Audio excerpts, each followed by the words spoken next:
Today we're going to learn Sukkah Daf Kaf Zayin. We're going to continue along this story that we saw in the Mishnah of Rabbi Tzadok, who ate less than a kibetza outside the Sukkah. So now the Gemara infers, if we look at the top of Kaf Zayin Amud Aleph, third line, Ha kibetza by Sukkah. Sounds like you can infer because it was less than a kibetza. Remember the Mishnah, so let's just read. According to the Mishnah, what happened? Rabbi Tzadok was outside his Sukkah, and he ate, or let's just go through the details. He ate less than an egg's worth of food, or they gave him less than. He took it with a mapah. Why? Which Rashi had said was just because of cleanliness and not because he needed to wash and he didn't have water. And he ate it outside the sukkah and didn't make a bracha achrona. So now they say it sounds like ha kibetza by sukkah, right? You can infer what?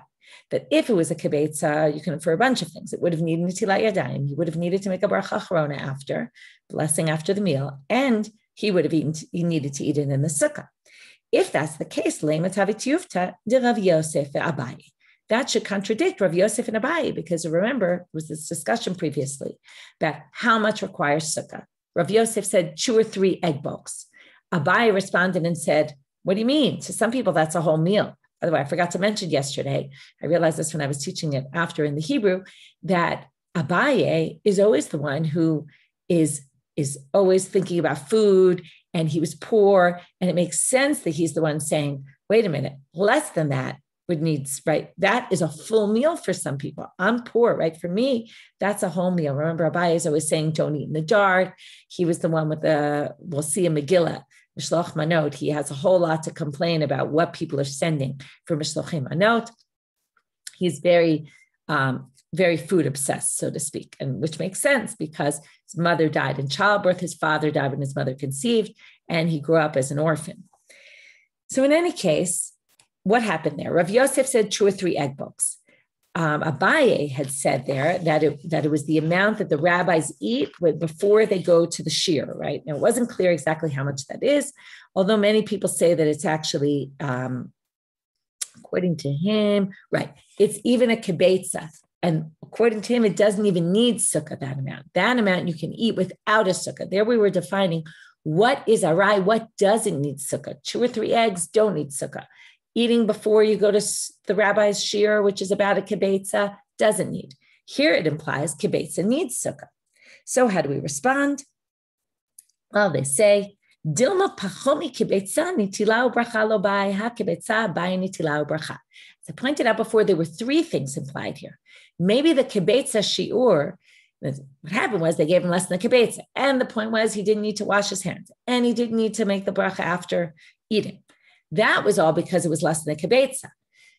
The fact they didn't eat it in the sukkah, it could have been even larger, and he still wouldn't have needed to eat it in the sukkah, like a kibetza, like Abaye, or 2 or 3 betzas like Rav Yosef, and he still wouldn't need to eat it in the sukkah. But that wasn't what they were telling him. And the point of the kibetza was to teach you the other halachot, not specifically that one about sukkah. If it had only told you about sukkah, then you wouldn't be able to say this. But since it said 2 other halachot, we can learn the other 2 halachot and not this one. Okay, next Mishnah. Rabbi Eliezer Omer, very famous machloket. We're going to see a number of machlokot between Rabbi Eliezer and the rabbis about the mitzvah of sukkah. So the first is, according to Rabbi Eliezer, you have to eat 14 meals in the sukkah, 1 in the morning, 1 in the evening, every single day. You have to remember that in their day, they generally ate 2 meals a day, not 3 meals. And therefore, since you're supposed to eat in the sukkah 7 days, that means you have to eat 2 meals every day. We'll see exactly where he gets this from in the Gemara. You don't have to. You don't have to eat a meal if you don't want to. Chutzmi, the only exception is Lele Yom Tov Rishon Shel Chag Bilvad. The first night of Yom Tov. Okay, why it says Lele in plural is a good question, but it seems like it really means the first night of Yom Tov is the only time you really have to eat a meal in the sukkah. Beyond that, you don't. We'll get into why they have a machloket about this in the Gemara. The Odamar Rabbi Eliezer, and furthermore, Rabbi Eliezer says, if you didn't eat on the first night of the holiday, then you have to fill in an extra meal on the last night of Yom Tov. Now, there's a bunch of very strange things about this. Okay. What I would say, not necessarily strange, but a lot of lack of clarity here. What he's basically saying is you need to do a makeup meal. Okay. You need to make up your meal if you didn't eat. Which meal? He talks specifically about the first night. Now that's strange because he said you have to eat all 14 meals. Theoretically, it sounds like all 14 meals should need a makeup if you miss one of them. So some people actually, in fact, explain Rabbi Eliezer that he actually meant Leilei Yom Tov Harishon and any other meal needs tashlumin. Okay, so let's just assume, right, we have two tracks. One is to say he really only meant one day. The other is to say he meant all the days, even though he worded it as Leilei Yom Tov Harishon. A little bit of question why he specifically said the first night of Yom Tov when he really meant all the days. That's the first element. The second is, what is this issue of tashlumin? So the main place we see this concept of tashlumin, makeup, okay, we have it in davening, but it really comes from the Korban Chagiga, which was brought on the holidays, which was supposed to be brought the first day, but you can really make it up for another 7 days, okay? And on Sukkot, for example, you can make it up even on Shmini Atzeret. You have 7 days after to make it up. On Shavuot, for example, when you don't have the whole holiday, you actually get 7 days, even though, right, Shavuot is only 1 day or 2 days in Chutz La'aretz, but you still get all 7 days to make it up. So likewise, you could say here that this is a law in Tashlumin, in which case you wouldn't say you make it up on the 8th day, you would make it up specifically on, not specifically, you can make it up any of the days, including the 8th day. So some people understand that he really means you can only make it up after the holiday's over, and then you make it up. We're going to have to deal with, well, you don't eat in the Sukkah on Shmini Atzeret, so how can you fulfill your mitzvah of Sukkah if you're not eating in the Sukkah? It's a little bit strange. We'll get to that as well. So again, some people think you can only make it up on the 8th day. Presumably, you would say because all the other days, you already have that meal you have to eat. On the other hand, we're going to deal with the fact that Shmini Atzeret, you also have a meal to eat. So how can you make it up then either? There's a whole bunch of issues here. I'm raising the fact that there's issues because I want to show you there's difficulty here in the Mishnah and in the Gemara later, and therefore we're going to have different interpretations, and each one kind of has weaknesses because it's hard. It's hard to figure out exactly what's going on here. So now we say that according to Rabbi Eliezer, so again, either you can make it up only on Shmini Atzeret, the 8th day of the holiday, which is, again, it's no longer Sukkot. You only sit in the Sukkah for 7 days, not the 8th. Or it means you can make it up all week long and even on Shmini Atzeret. Come the rabbis, Chachamim Omrim, Ein ledavar tashlumin, there is no way to make this up. Now, they obviously are only talking about the first night, because they don't think you would even need to make up the other days because you don't need to. They think only on the first night is an obligation. And this, by the way, is why people, if it's raining, right? People really try very hard on the first night to eat in the Sukkah because it's really a unique obligation on the first night as opposed to all other nights. We talked about this just yesterday when we talked about mitzte'er pator min Sukkah. If you're uncomfortable, right? And then we said maybe there's a difference though on the first night than all other nights. That comes from here. He says, you can't make this up, though. If you miss the first night, there's no makeup. There's a famous pasuk in Kohelet, which is used to talk about all sorts of things that can't be made up. One place it comes up, we saw it in Brachot with Tashlumin. Can you make up a missed prayer? And there, some source that seems to indicate, even though we do Tashlumin, it sounds like you can't make it up because once you miss out on something, you miss your opportunity. This is like lost opportunities. You can never make them up again. So missing eating on the first night, you won't be able to make it up any other time. Okay, so there's several machlokot. One is, do you have to eat 14 meals in the Sukkah? Or can you just eat whatever you want? Only the first night is obligatory. And then can you make up a meal that you missed? So Rabbi Eliezer says you can make it up. The Chachamim say you can't. Now we go into the Gemara. My time at Rabbi Eliezer. What's his reason? Why do you have to eat 14 meals in the Sukkah? He says, Teshvu kein taduru. You're supposed to sit in the Sukkah the way you are in your house. The average person eats 2 meals a day, 1 in the morning, 1 at night. Likewise, Sukkah has to be done. You have to sit and eat in the Sukkah in the same way you normally do. Rabbanan, what do they say? What do you mean? They say, they don't disagree with Teshvu kein taduru. They say, Kidira. What do you mean? In your own house, Madira, Ibai achil, Ibai lo achil. You want to not eat that day? You can skip a meal. Nobody's going to bother you about that. Af sukanami ibai achil, ibai lo achil. Likewise, in the sukkah, you can choose what you want to do. Okay, you can eat, you cannot eat. It's all fine. You're supposed to live in your sukkah the way you live in your house. Nobody forces you to eat a meal in your house. So likewise in your sukkah. So then they say, well, if that's the case, afilu leile yom tov rishon nami, then even the first night you shouldn't need to. So Rabbi Yochanan mishum Rabbi Shimon ben Yotzadak. Ne'emar kan 15 v'ne'emar 15 b'chag hamatzot. Because it says 15, this holiday is on the 15th. And it says 15 b'chag hamatzot. Also 15 is written in the pasuk about Pesach, because both happen to fall on the 15th. But the word 15 appears there, the word 15 appears there. Mala, because they're one's on the 15th of Tishrei, one's on the 15th of Nisan. Mala halan laila harishon chova mikam ve'elach reshut.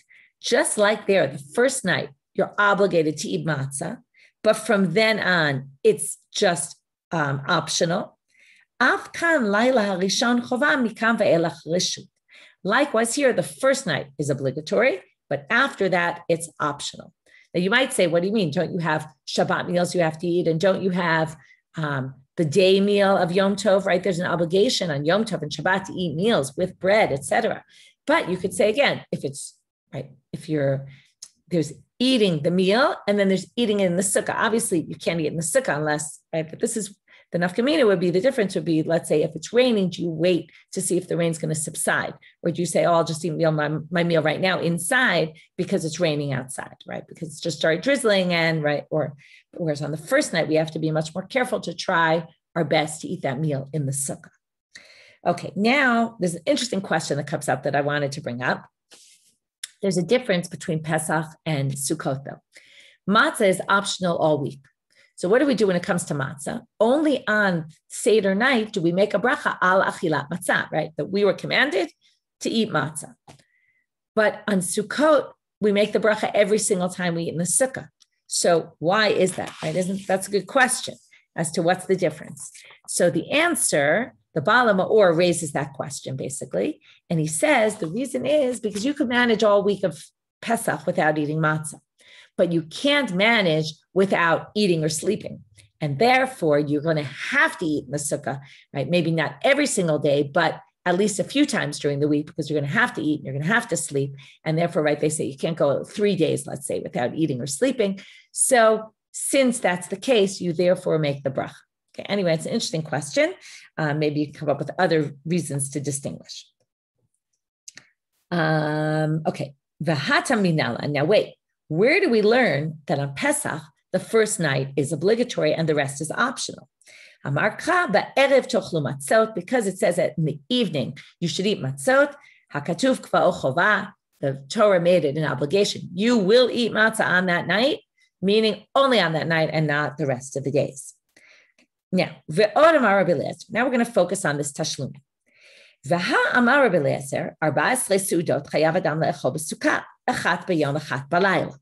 is a very difficult question. It's not clear what the question is. It's not clear what the answer is. So we're going to go, it sort of depends on how we understood the Mishnah. If you say, okay, and this Rashi said that really all the meals need tashlumin, okay? Or if you would say that really all the meals need, then the question is, or it doesn't really matter what you say about that. We'll see why I'm saying that, because specifically we'll see that the next option is going to think that no, really only the first night needed. And the question is going to be on that. But if we assume that's not the question, then the question is, Rashi says, the question is, how can you do this? Okay, let's read it. About the middle of Rashi.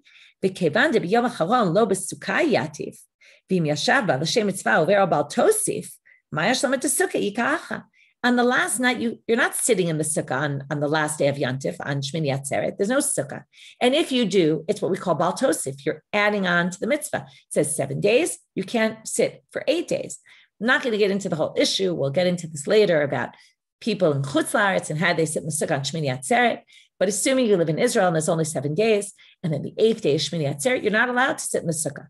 So how can you possibly fulfill or make up for the mitzvah of sukkah by eating a meal, not sitting in the sukkah? It seems very weird. To which they answer, Amar Bira, Amar Rabbi Ami, Chazar bo Rabbi Eliezer. He changed his mind about this.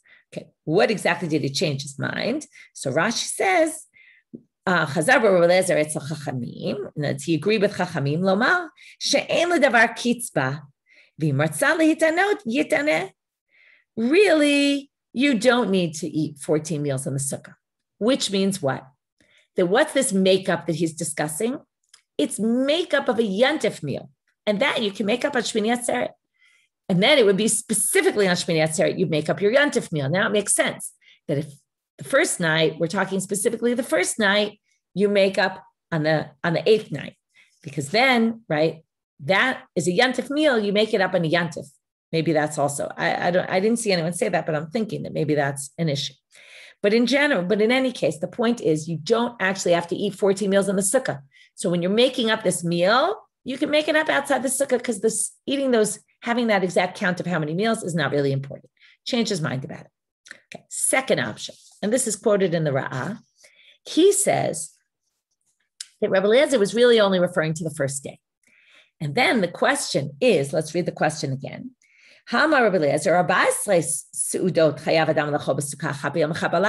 14 meals you have to eat in the sukkah, which means you should be making up all your meals. Not just the first night needs tashlumin. All the meals need tashlumin.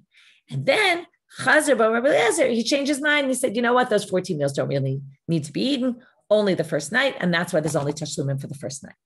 Okay, there's even more ways of understanding this, but we'll leave it at this for right now. Now the question is, so assuming that there is some tashlumin just for the first night, mashlim b'mai, aren't you eating a meal already on Shmini Atzeret at night? How do you eat an extra meal? There's no such, you can't just eat an extra meal. First of all, we learned this with Sudah Shlishit and other things. It becomes achila gasa, eating too much food. So you can't eat 2 meals in a row. So what does he do? And this is actually this is quoted in the Sudah Shlishit sugya. Okay, because Sudash the sheet is always hard to eat. We're not really hungry. So this is where we get that you can actually use something else to fulfill your obligation. You'll see now. Ilema berifta, if it's with bread, Suda di Yoma ka'achel. The bread is going for that day, for Shmini Atzeret. Ela, or whatever day you're making it up. Ela ma yashlim. Yashlim b'minei targima means you can have other foods. Okay, minei targima, it's not clear what minei targima is. Okay, Tanya Namihachi, there's a braita that says, if you fulfill it with minei targima or your yotze, there's a whole debate about what minei targima is. Is it desserts? Is it fruit? Is it, right? It's something else that's not bread. Okay, and that's where we get that by Sudash Lashit, if you're not hungry for that third meal, you can use something else. That's minei targima, and then it's a debate what exactly minei targima is. Sha'al apitropus et Agrippas hamelech et Rabbi Eliezer. Okay, so the Apitropos of Agrippas HaMelech asked Rabbi Eliezer, Kegonani, she'eni ragil le'echol ela sudah achat b'yom, ma'u she'uchal sudah achat ve'pater. I normally only eat 1 meal a day, so should I eat only 1 meal on Sukkot, and I'll be exempt? In other words, right? Shouldn't I, if this is what I normally do, shouldn't I do what I normally do? Now you have to explain, otherwise it doesn't make sense, that this is before Rabbi Eliezer changed his mind about the 14 meals. Unless somehow you explain, which could potentially be that maybe the Gemara means he changed his mind about something else. But assuming the way we explained it, he says you don't really need 14 meals in the sukkah. So then this story must have happened before he changed his mind. Otherwise, really, it makes no sense. So now he says, so what do I do? Right? Can I just eat 1 meal? Amarlo. B'chol yom v'yom, ata mamshich kama parparaot lechvod atzmecha, v'achshav yeta mamshich parperet echad lechvod kodecha. He says, come on. Okay, and this is the way I always feel about Sudash Lishit. Okay, what's the feeling? You say, oh, I'm not hungry, I ate so much food, right? But how many times is it that we find, right, we see a snack, we eat it, we eat more food, right? There's always some way you can eat. In other words, he says, what do you mean? Don't you snack a little? Don't you this for your own sake? So if that's the case, find something to eat for the sake of God.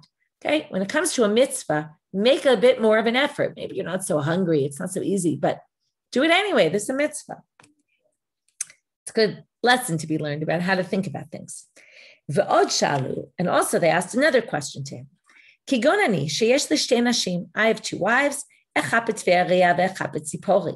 ויש לי שתי סוכות, and I have two, right? It's like he has two homes. He has one wife who lives there, one wife who lives there, and in each place he has a sukkah. So he says, right, אחד בטבריה ואחד בציפורי.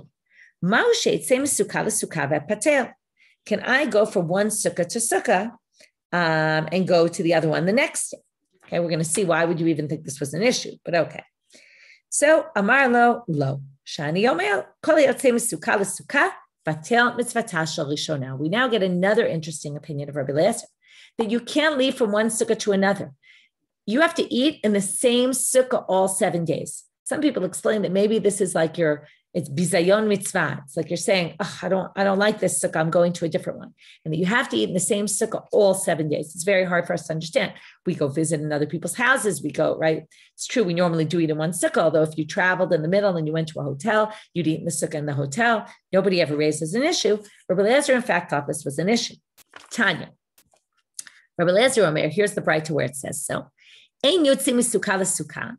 You can't go from one sukkah to another. And furthermore, you can't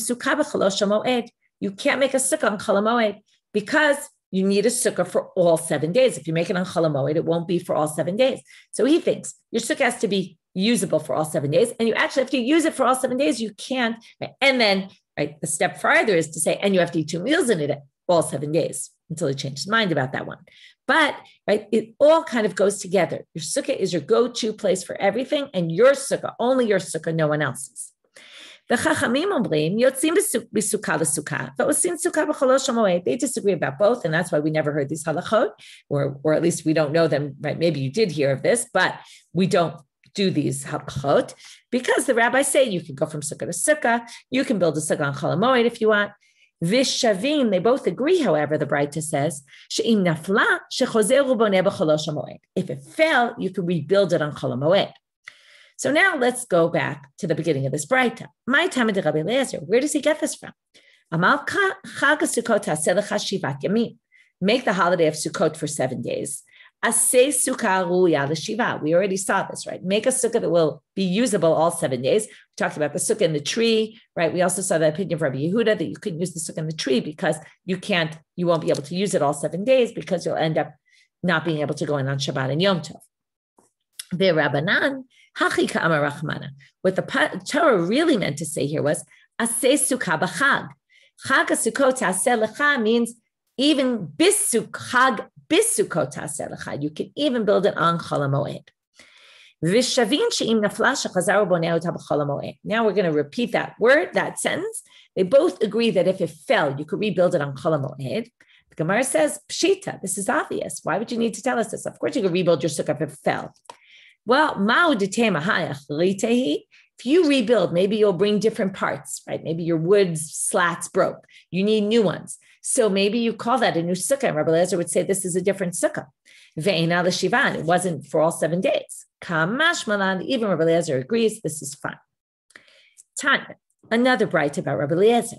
Rabbi Eliezer Omer, Kashem she'en adam yotzei yedei chovato, b'yom tov harishon shel chag, b'lulavo shel chavero.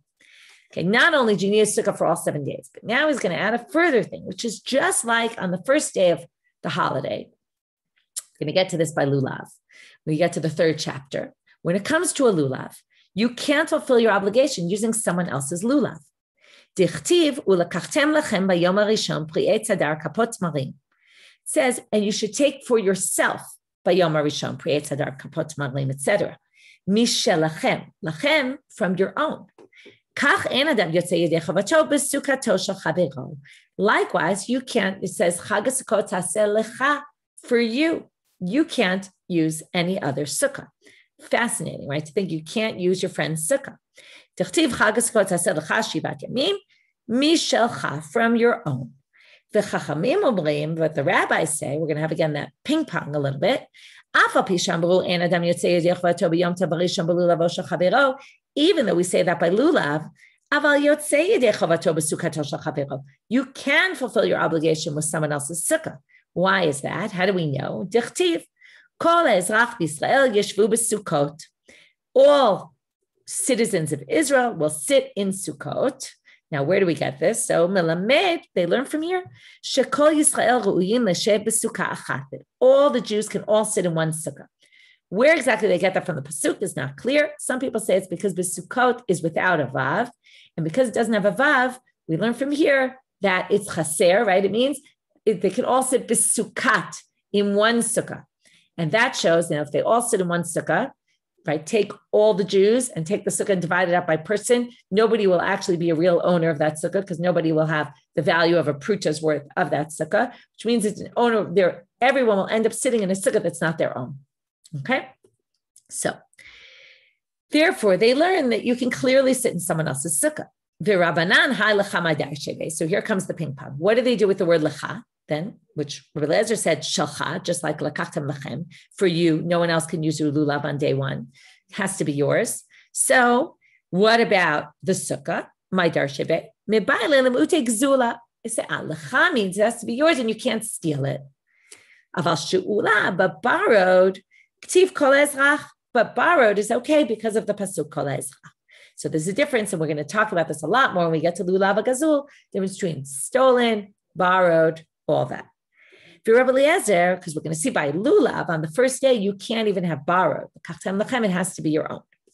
For Rabbi Eliezer, hi kol ezrach my avidle. So back to the ping pong. What does he do with kol ezrach?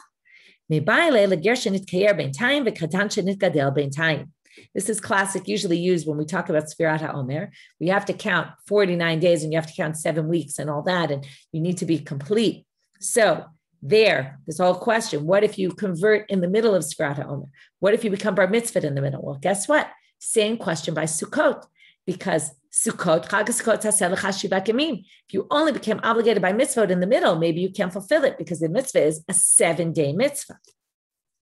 So Rabbi Eliezer comes and says, no, you can fulfill your mitzvah once you become bar mitzvah, once you converted, even though it's only part of the holiday. That's what they learn from Kol HaEzrach. Kol HaEzrach comes to be inclusive, even if you became obligated in mitzvah during the holiday.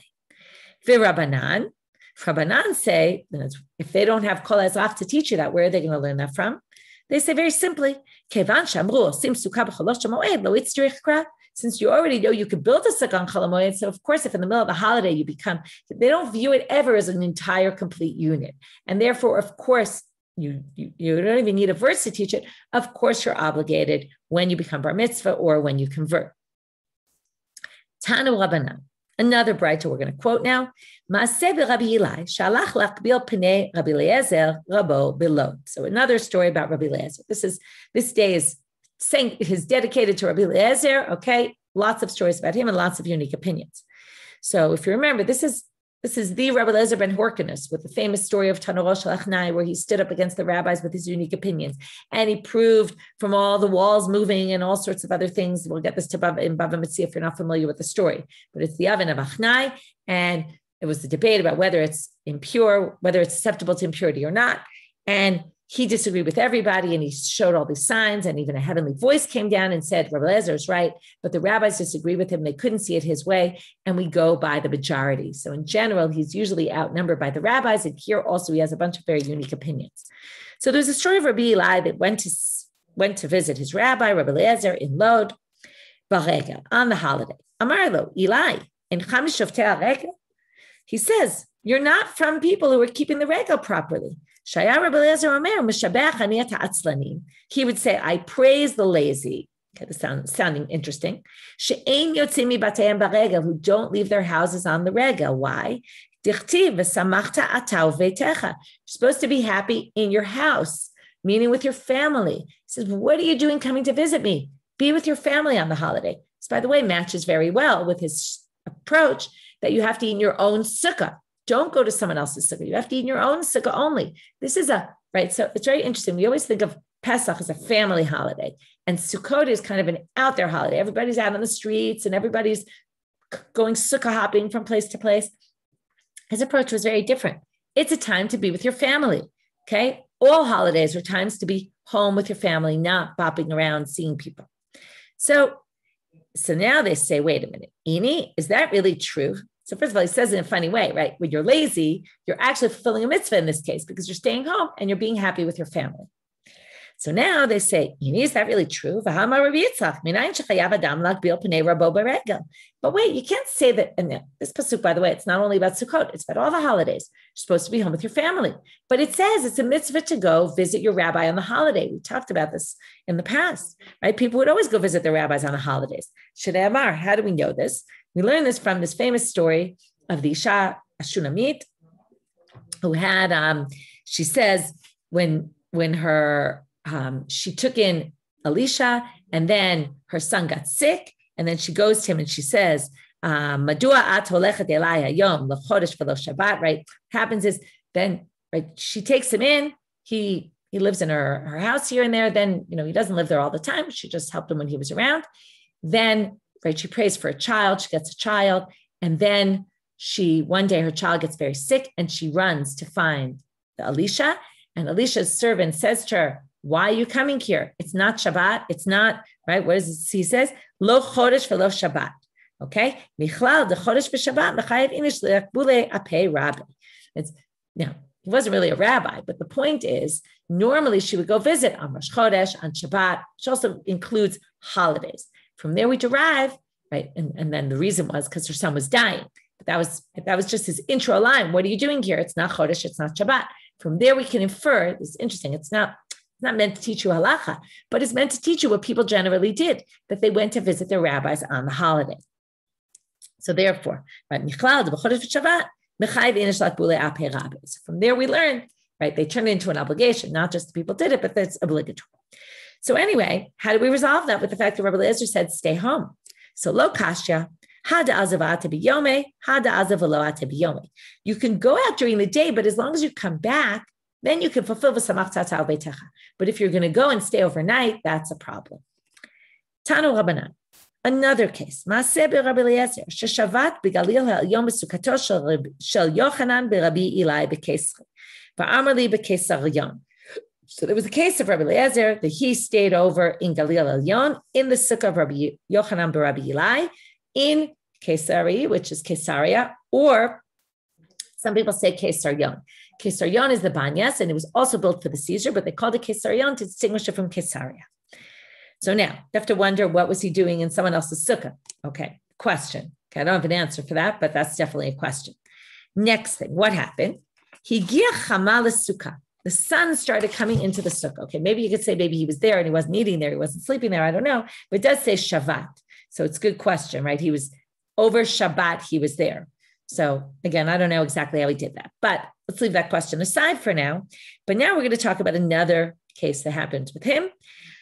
And what happened? Sun starts coming into the sukkah. Amarlo, Moshe Fosala Sadin.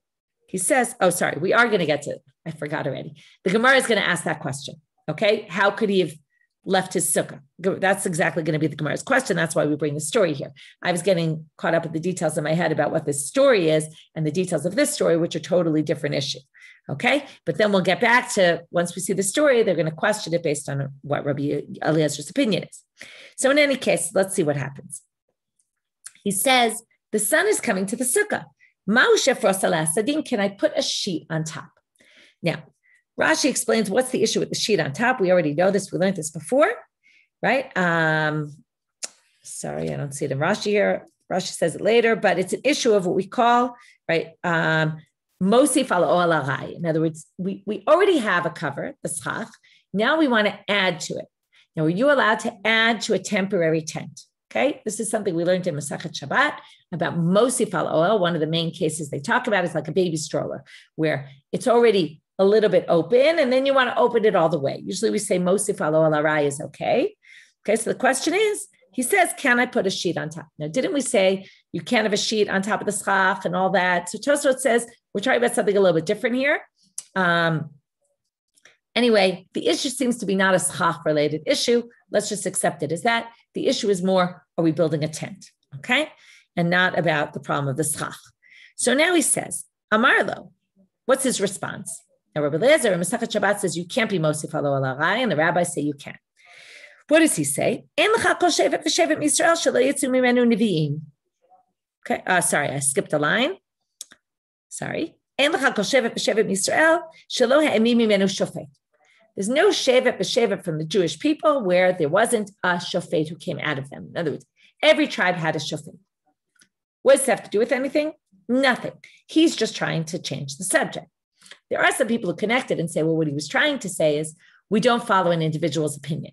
In other words, I have a unique opinion about this, but, right, a shofet is one individual, but we actually, and maybe you'd say a shofet is really important, but in the end, we don't rule by shoftim, or we're going to see in a minute, niviim, prophets. We have a rabbinic tradition. We go by majority, and the majority is against me on this issue. Some people say that that's like reading between the lines of what he's saying. Now the sukkah, the sun came, right? Not just came to the sukkah, but now it's already in the middle of the sukkah, meaning much stronger. Amarlu, can I put a sheet on top? Amarlo,